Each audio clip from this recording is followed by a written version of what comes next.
وتعز من تشاء وتذل من تشاء۔ مہدی کا ظہور کب ہوگا، امام مہدی کون ہیں اور کب دنیا میں آئیں گے، تفصیل سے بتا دیں۔ دیکھیں، ہمیں رسول اللہ صلی اللہ علیہ وسلم کی جو صحیح حدیث سے ملتا ہے وہ اتنی بات ملتی ہے کہ آپ صلی اللہ علیہ وسلم ہی کے نسب میں حضرت مہدی ہوں گے، ان کا نام آپ صلی اللہ علیہ وسلم کے نام جیسا ہوگا، قریش میں سے ہوں گے، اور جس دور میں آئیں گے وہ حضرت عیسیٰ علیہ السلام بھی انہی کے بعد فوراً نازل ہوں گے، اس دجال بھی اسی وقت ظاہر ہوگا، یہ تینوں چیزیں ایک ہی وقت ہوں۔ اور حضرت مہدی دمشق میں مسجد میں نماز کے لیے کھڑے ہوں گے کہ اچانک حضرت عیسیٰ علیہ السلام فرشتوں کے کندھوں پہ ہاتھ رکھ کے دمشق کے مینار پہ اتریں گے، پھر وہاں سے سیڑھیوں سے نیچے آئیں گے کیونکہ دارالاسباب میں داخل ہو چکے ہیں۔ حضرت مہدی ان سے کہیں گے کہ آپ نماز پڑھائیں، وہ انکار کریں گے۔ حضرت مہدی کی اقتداء میں حضرت عیسیٰ علیہ السلام نماز پڑھیں گے اور پھر دونوں کی اقتداء میں جہاد ہوگا۔ تو مجاہدین کے امام ہوں گے حضرت مہدی۔ یہ چند باتیں اور ہیں روایات میں جو ملتی ہیں، یہ ہمیں ڈیٹ نہیں بتائی گئی ہے، سن نہیں بتایا گیا، سال نہیں بتایا گیا، اس بارے میں صدیوں سے لوگ پیش گوئیاں کر رہے ہیں کہ فلاں سن میں آئیں گے، بڑے بڑے لوگوں نے پیش گوئیاں کی ہیں جو 100% غلط ثابت ہوئی ہیں۔ تو اب بھی لوگ پیش گوئیاں کر رہے ہیں کہ 2025 میں آئیں گے، کوئی کہہ رہا ہے 2030 میں آئیں گے۔ تو گورنمنٹ کی طرف سے کوئی پابندی نہیں ہے، کوئی بھی کچھ بھی کہہ سکتا ہے۔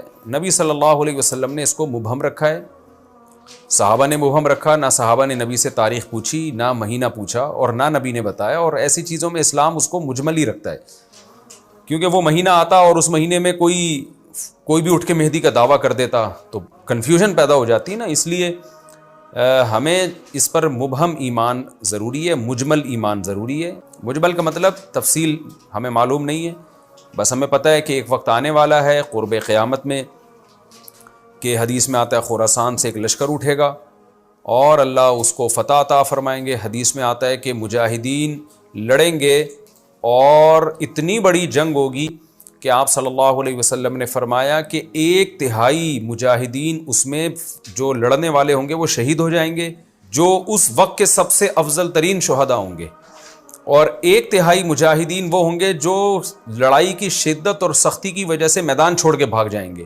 یہ وہ لوگ ہوں گے جن کی اللہ کبھی بھی توبہ قبول نہیں کرے گا، اور 1/3 ہوں گے جن کو اللہ دنیا پہ غلبہ عطا کرے گا، کفر پہ غلبہ عطا کرے گا۔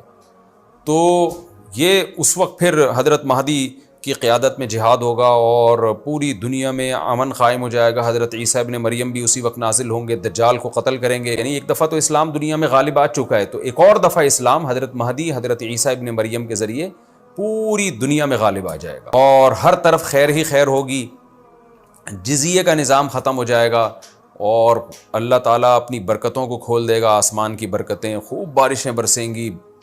ایک روایت میں آتا ہے، ترمذی کی روایت ہے، اتنے بڑے بڑے انار پیدا ہوں گے کہ اس کے چھلکے کو لوگ سائبان کے طور پہ استعمال کریں گے، ایک ایک انگور کا دانہ کئی لوگ نچوڑ کے پئیں گے، یعنی برکتیں اللہ کی طرف سے ایسی کھل جائیں گی، تو پوری دنیا میں امن ہوگا۔